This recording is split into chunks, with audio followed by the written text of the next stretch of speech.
I'm Austin Willett and I'm CEO of Different Strokes. So I've been in post a year now, and it's fair to say I've absolutely loved the 12 months that I've spent here with this organisation. It's a fantastic organisation to work for. We have a real community of stroke survivors here. It's also a great staff team of volunteers and trustees to work with as well. So I feel very, very lucky and privileged to be able to do this role.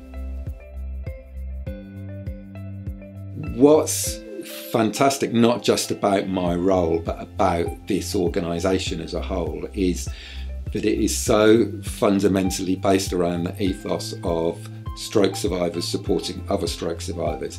I'm very much the exception of someone who works for Different Strokes that's not had a stroke, but for the vast majority of our volunteers in groups up and down the country, some of our staff, a number of our trustees themselves have all had strokes. So there's a real understanding here of the real important issues and that are so relevant and pertinent to younger stroke survivors. So we're very, very much a peer-led organisation. What I also like about the fact is that we're small, although we very much punch above our weight, but we're very agile and flexible. So if we're aware of an issue that comes up and feel that we need to act on that, or if we have an idea that we feel we need to respond to, we can just go ahead and do that. You know, we're not laid down by lots of bureaucracy. We're able just to move on and move pretty quickly with things.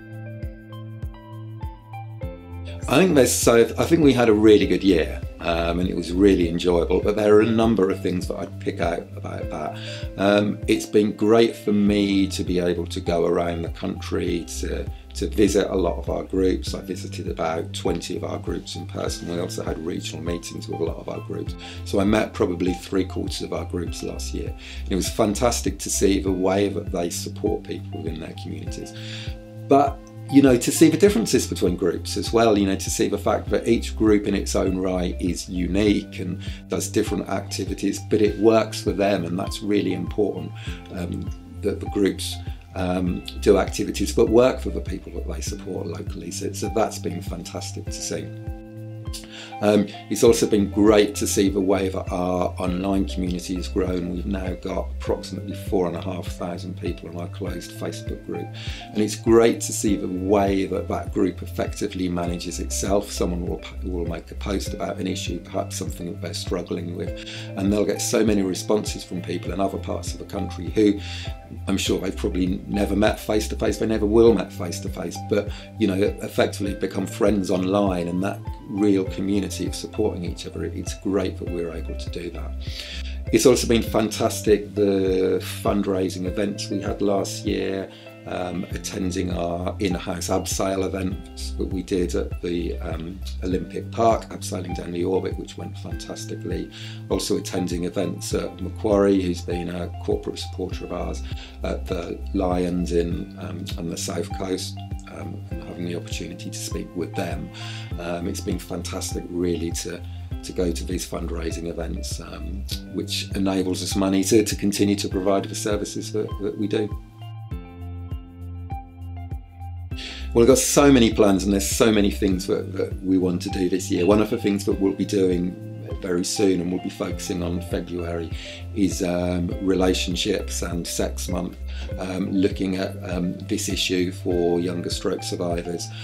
It's something that is often overlooked, how stroke, you know, can affect people's relationship. Sex after stroke sometimes feels a bit like a taboo subject, and this is something that we want to overcome by being very open about how we talk about relationships and sex and how important they are for our community of stroke survivors.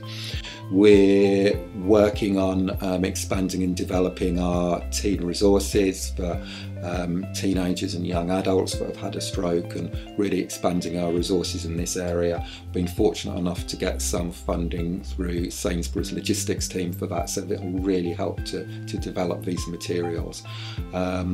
We'd like, funding permitting, to do a lot more resources for carers this year, to look at what it means to be the husband, the wife, the partner of a stroke survivor, what it means to be the parent of a young stroke survivor, and looking at what we can do to enhance our offer here and really develop these resources for people. I'm also really excited about a conference we've got planned in Scotland on the 11th of May, working closely with our colleagues at Chest Heart Stroke Scotland, again to look at how we can better support stroke survivors north of the border and the best ways that we can assist them.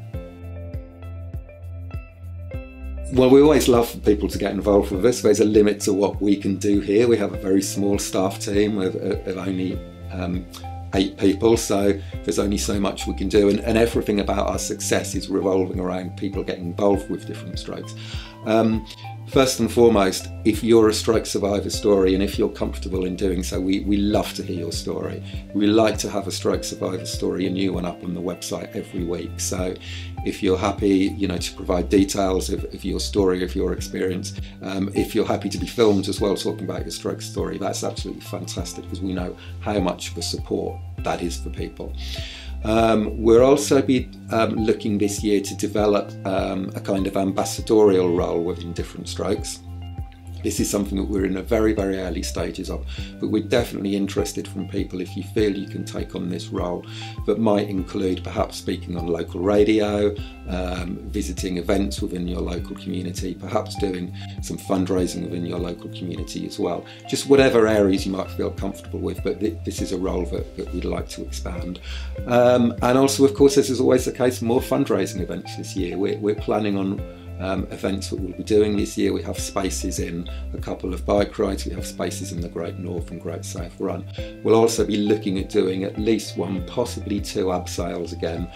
So if you fancy a challenge for people to abseil down a large building and to help not only raise funds for different strokes, but to raise awareness of what we do as well, then it would be fantastic to hear from people.